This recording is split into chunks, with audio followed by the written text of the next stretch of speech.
Opening statement is I thought our pitching staff was outstanding today.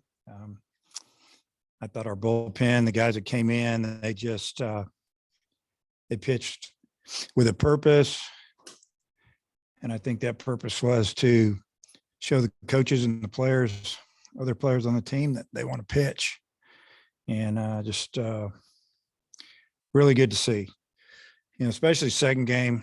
You get out and you kind of run away with the first game.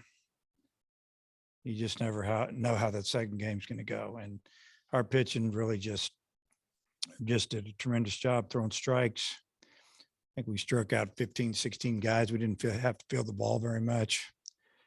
And it's just, it was just good to get out here and play. So, but really today was all about getting some pitchers some work, and they got it. Dave, UAPB, they hadn't been shut out all year. I know it's not like sweeping, an SEC team, but does that kind of add to the impressiveness of it? Because they scored 17 the other day to beat Grambling. Yeah.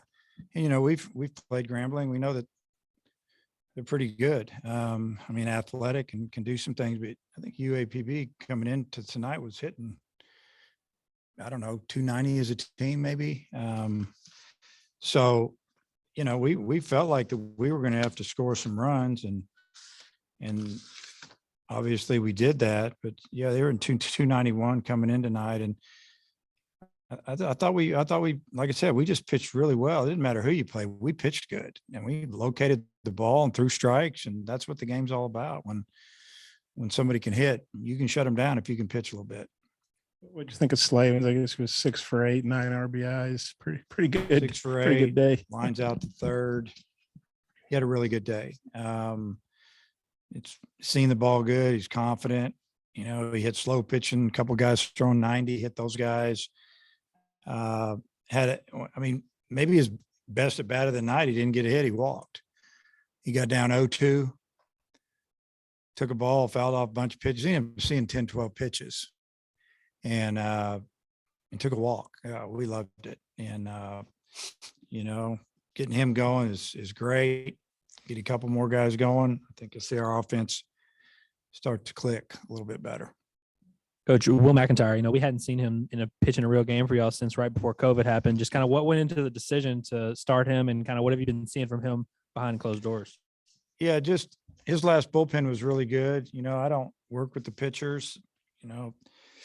Coach Hobbs does that. And, we've been kind of throwing different guys out there in the middle of the week to see who can go out and throw the ball over plate and get us off to a good start. And it hasn't happened a whole lot. And they had a conversation today, Will and Coach Hobbs. And after that conversation was about halfway done, halfway finished, Coach Hobbs came down to my office, came in. Will was waiting back in his office, and Will said, "Hey, I want a chance." And I said, "Let's give him a chance." And Coach Hobbs wanted to give him a chance, and I thought he threw the ball pretty good. The first inning was really good. Second inning and third inning, he had some good hitters. He walked a guy, got behind a little bit, and maybe gave up a hit, but I thought he did a really good job for a guy that hadn't pitched all year. What does a day like today do in terms of kind of making you reevaluate your pitching plan for the weekends? And what did you see from some guys that might, Morris, that could maybe move into that mix? Well, it doesn't do anything as far as our starting rotation. It just gives you some confidence to maybe go get a guy in the middle of the game that can get us maybe to the 7th or the 8th, where we don't have to throw somebody 3 innings or 2 innings. We can just close somebody in the 9th. Maybe a left-handed pitcher like Griffin or Morris can give us an inning.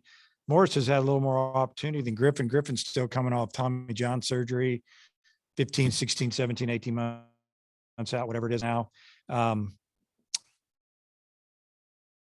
tonight he threw strikes, and he's hard to hit when he throws strikes. And he's a guy we've been talking about, since the tournament down in wherever we were, and it was freezing. Where was that? Round Rock? Seems like not too long ago. And he threw that 1 inning, and we're like, wow, there it is. That guy could be the eighth inning or a closer for us. We hadn't seen him a little bit here and there. And so having him do that tonight was big. I thought, just like Starks, he threw a lot better tonight than he did against Florida. He threw 3 miles an hour harder, and we need that guy in conference. It's not about what it says across the uniform. It's about throwing it over that plate. And, you know, I'm thinking he might have made a move this week. And so, you know, just gives us a little more confidence to go say, okay, our starter's gotten us here. We need 3 more innings before we can give the ball to, you know, our closer. And maybe we got some guys that can help us get there. I mean, obviously, you know, 15-0. You don't do much wrong in a game like that, but you were within 1 out of getting a no hitter. Was that, Yeah. you know, and the guy just kind of put it in the right place, I guess. Down Hey, the you know, line there. it wasn't a bad pitch. I mean, obviously we all knew that we were getting ready to possibly have a, you know, a combined no hitter with 3 pitchers, and the pitch was down. He just went and got it. I mean, he's their 3-hole hitter for a reason, and that's usually the way it works. The last inning, you got to go through the guys, and you know, it was a slider down. He just went down and hooked it, and that's the way the game works. But yeah, we all knew we wanted it, but you know, it wasn't the most important thing. The most important thing is that Cole Ramage came out through 3 outstanding innings and got us off to a good start, and that's why we gave him the ball, because we've had a little issues, you know, on some Tuesdays. Guys who go out in the first inning don't go real well, and we find ourselves down 3 or 4 runs. UALR, UCA, you want me to go on and on, I can. And Cole went out and pitched well. I mean, again, it doesn't matter who we're facing. He pitched well. He had velocity. He had his breaking ball going, nothing but strikes, pounding the zone. And then Tress came in, walks the first hitter on 4 pitches, and you're kind of thinking, what's going on? And then after that, he was lights out for 2 innings. And then Bracken, I thought, did a nice job. So told the pitchers after the game, they were outstanding today. And some of these guys need to build off of that, and I think they will. And just, I guess, at LSU's that West has tightened up. All those teams are 1 game behind you now. LSU, Alabama, Auburn. Just kind of what are your feelings going into that LSU series? Just another SEC series. It's a big series. They're all big. I say it every year. I repeat myself all the time. They all count the same. Doesn't matter who you play. LSU, you know, they seem to be playing really well right now. When they came back and won that Friday game against Mississippi State, they're down to their last strike, end up drawing a walk. Next guy gets hit by a pitch, wild pitch, base hit, and all of a sudden they're winning. That's how close it was, Mississippi State. And then they finished them off. And what they really did, they hit well, obviously, but they pitched really well, and their bullpen did really well. And they used a couple guys a couple of times to shut those games down. You know, obviously I'm following them because we're done with our series. Got to watch Saturday, you know, then they did it again on Sunday. They hit a 3-run homer in the first, scored another run, and they won 4-3. They didn't score much after that, but they're pitted for them. So they seem to be playing really well right now. Is it weird not to be facing Palmineri and just what their new coach, his name escapes me right now. How well do you know him? What do you think about how they're doing under him? Yeah, I mean, it's always a little different when there's a different coach coaching a team, especially, you know, Paul was there for a long time and did a great job, won a national championship and some conference championships. And I don't know, you know, I mean, honestly, when the game starts, it's us against them. It really does not have anything to do with who's coaching that team. It's really just our players against their players. And, you know, if you play well, you got a chance to win. And it's it'll be a great series. It always is. You know, last year it was down there, and it's you know, I know the fans get excited about some of the teams we have coming in, and LSU's one of them. You know, a lot of people knew about LSU's hitting, you know, their lineup coming into the year, but it seems like their pitching staff's kind of made a move over the last few weeks, and that's kind of made the difference. You'll probably dive into them more the next few days, but kind of what have you seen from them from that standpoint?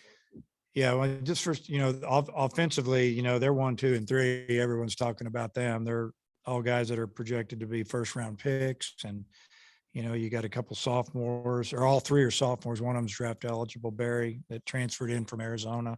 Switch hitter, maybe the best switch hitter in the country. He could be the best hitter in the country. But the 2 guys hitting in front of him, they're awful good as well. But they have a deep lineup. But the pitching is, you know, I think was the, you know, what you're hearing, oh, they don't have enough pitching and all that. Well, I think the pitchers probably took that to heart, and they're doing something about it. They've been pitching really well. Connor's obviously been pitching lights out for you. What are you looking for him And just how well has he developed into an SEC ace? Well, what we're looking for him to do is to do what he's been doing and just go out there with confidence and give us a chance to get into the game a little bit. He's going to be facing a really good lineup. I mean, Florida to me, and we haven't played LSU yet, but Florida to me, best offensive team we faced. 1 through 9 they can hit.